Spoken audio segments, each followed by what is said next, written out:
Today we're talking about the European Union and their historic regulatory agreement over AI development. But before we get into that, company towns wherein a single firm provides most of all necessary services, from housing and employment to commerce and amenities to a given community, have dotted America since before the Civil War. As we near the end of the first quarter of the 21st century, they're making a comeback, with a new generation of ultra-wealthy elites gobbling up land and looking to build towns in their own image. And why should only terrestrial workers be exploited? Elon Musk has long talked of his plans to colonize Mars through his company SpaceX, and those plans don't happen without a sizable, and in this case, notably captive, workforce on hand. The same Elon Musk who spent $44 billion to run a ubiquitous social media site into the ground, whose brain-computer interface company can't stop killing monkeys, and whose automotive company can't stop killing pedestrians, wants to construct entire settlements wholly reliant on his company's large-ass and logistics train. Are we really going to trust the mercurial CEO with people's literal air supplies? In this week's Hitting the Books, Rice University biologist and podcaster Kelly Weinersmith and her husband Zach, of Saturday Morning Breakfast cereal fame, examine what it will actually take to put people on the red planet and what unforeseen costs we might have to pay to accomplish such a goal in their new book, A City on Mars. Can we settle space? Should we settle space? And have we really thought this through? You can read the excerpt from A City on Mars by Kelly and Zach Weinersmith right now at Engadget.com.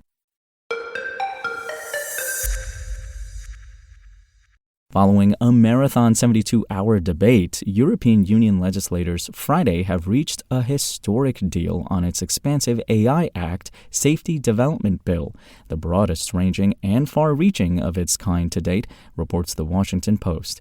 Details of the deal itself were not immediately available. The proposed regulations would dictate the ways in which future machine learning models could be developed and distributed within the trade bloc, impacting their use in applications ranging from education to employment to healthcare.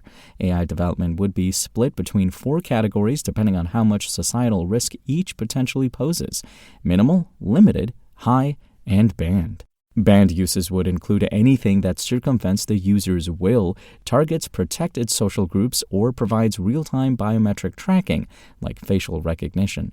High-risk uses include anything intended to be used as a safety component of a product or which are to be used in defined applications like critical infrastructure, education, legal/judicial matters, and employee hiring. Chatbots like ChatGPT, Bard, and Bing would fall under the limited risk metrics. Ongoing negotiations over the proposed rules had been disrupted in recent weeks by France, Germany, and Italy.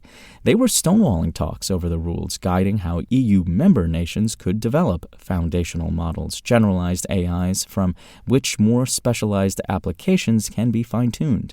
OpenAI's GPT-4 is one such foundational model, as ChatGPT, GPTs, and other third-party applications are all trained from its base functionality. The trio of countries worry that stringent EU regulations on generative AI models could hamper member nations' efforts to competitively develop them. The EC had previously addressed the growing challenges of managing emerging AI technologies through a variety of efforts, releasing both the first European strategy on AI and coordinated plan on AI in 2018, followed by the Guidelines for Trustworthy AI in 2019.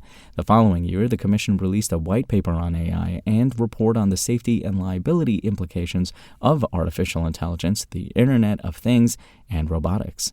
Artificial intelligence should not be an end in itself, but a tool that has to serve people with the ultimate aim of increasing human well-being, the European Commission wrote in its draft AI regulations. Rules for artificial intelligence available in the union market or otherwise affecting union citizens should thus put people at the center, be human-centric, so that they can trust that the technology is used in a way that is safe and compliant with the law, including the respect of fundamental rights.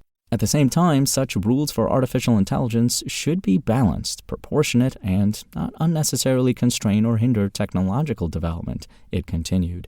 This is of particular importance because although artificial intelligence is already present in many aspects of people's daily lives, it is not possible to anticipate all possible uses or applications thereof that may happen in the future.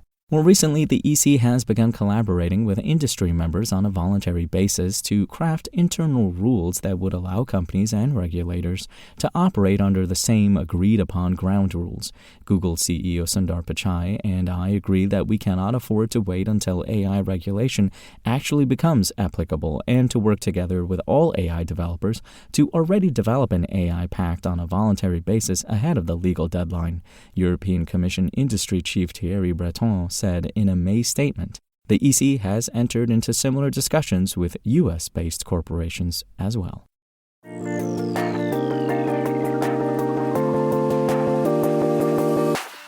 Thanks for listening to the show. Make sure to rate, review, and subscribe on Apple Podcasts. Today's show featured journalism by Engadget contributor Andrew Tarantola and was produced by Spoken Layer. I'm Imran Sheikh, and we'll talk more tomorrow.